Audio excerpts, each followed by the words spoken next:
Have you ever wondered why Elijah killed the prophets of Baal after the showdown on Mount Carmel in 1 Kings 18? I mean, wasn't that a bit harsh? Especially since God never explicitly told him to do it, right? So was it maybe not just harsh, but actually completely wrong for him to do that? Could it be that after a long, stressful day, Elijah just overreacted and did something God never wanted him to do? Well, let's take a look.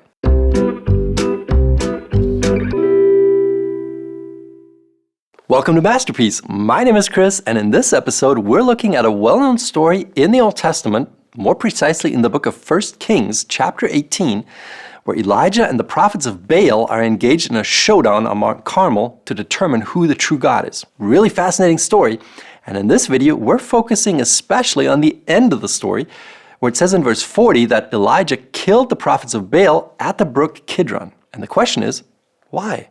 Was it right for him to do that? Or was it actually very wrong? All right, so how do we go about answering a question like that? Well, as always, the answer is we've got to look very carefully at the text in its immediate and wider context. In other words, we've got to take a look at 1 Kings 18, which is the immediate context of verse 40, and we also have to consider the rest of the Bible, which would be the wider context, to see if there's anything there that might have significance for the specific text we're looking at. Okay, so let's begin with the wider context. Now, the people who are killed by Elijah in 1 Kings 18 are prophets of Baal. So these were people who believed in a god named Baal and who worshipped him, and who were responsible for the entire cult surrounding that god. And as the episode on Mount Carmel shows, they were intent on convincing the Israelites that Baal was the true God and that he should be worshipped. So here's the question. Does the Bible have anything to say about people like that? And the answer is, it does. Deuteronomy chapter 13. Now before we read that, I just want to remind you that what's written in the book of Deuteronomy is not some kind of suggestion or recommendation. No, this is the official law of Israel. And it's not a man-made law.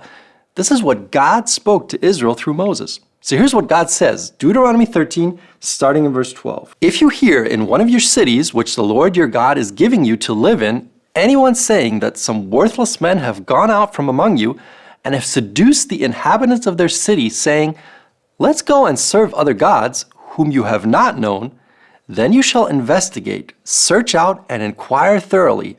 And if it is true, and the matter is certain that this abomination has been committed among you, you shall most certainly strike the inhabitants of that city with the edge of the sword. So what God is saying here is, if there are people who are leading other people into idolatry, they're to be killed. And they are specifically to be killed with a sword. Now this is interesting because 1 Kings 18 verse 40 literally says that Elijah slaughtered the prophets of Baal, which suggests that he killed them with the sword. In other words, Elijah didn't just kill them because he felt like it or because he was angry or stressed, but because he was obedient to God's law. But some of you might be saying, I get that the word slaughter implies that he killed them with a sword, but why doesn't it simply say that? Why does it say he slaughtered them rather than he killed them with a sword, like it said in Deuteronomy 13? Now this is where the immediate context becomes important. So one of the things we don't really think about, but which is actually really important, is that the whole showdown in this story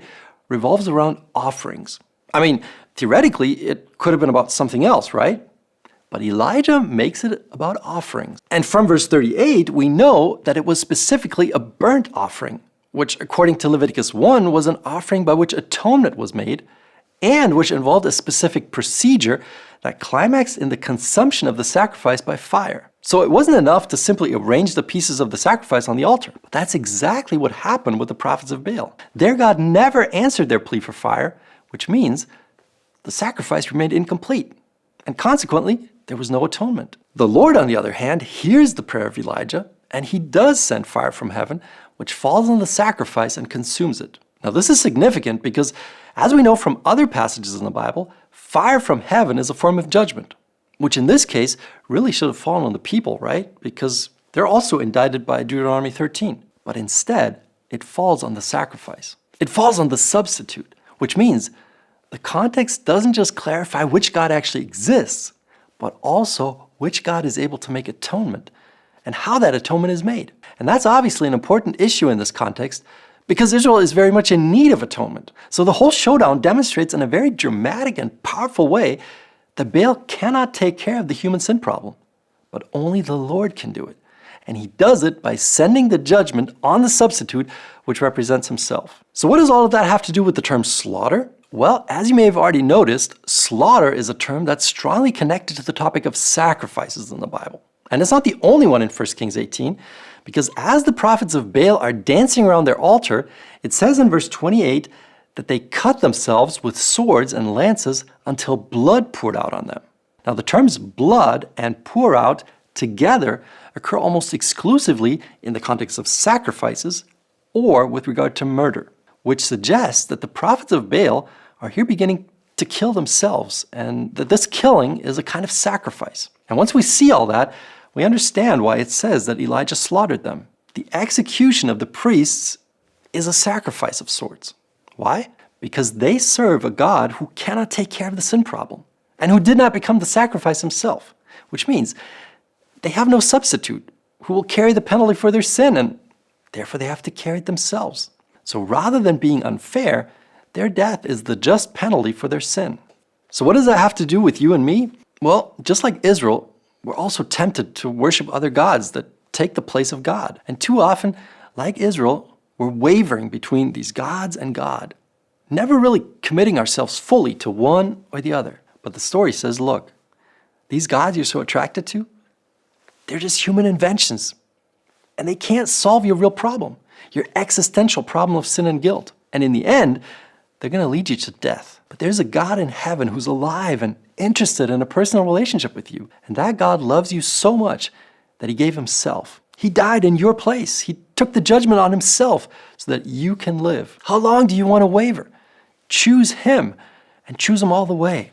I don't know about you, but I want to say yes to that invitation and to that God today and serve him alone. So did you notice how a careful reading of the story once again revealed Jesus and his work of salvation as the central message in this text? It's really, really fascinating. And if you want to see how the entire book of 1st and 2nd Kings points to Jesus, then go watch this video next, and I'll see you there.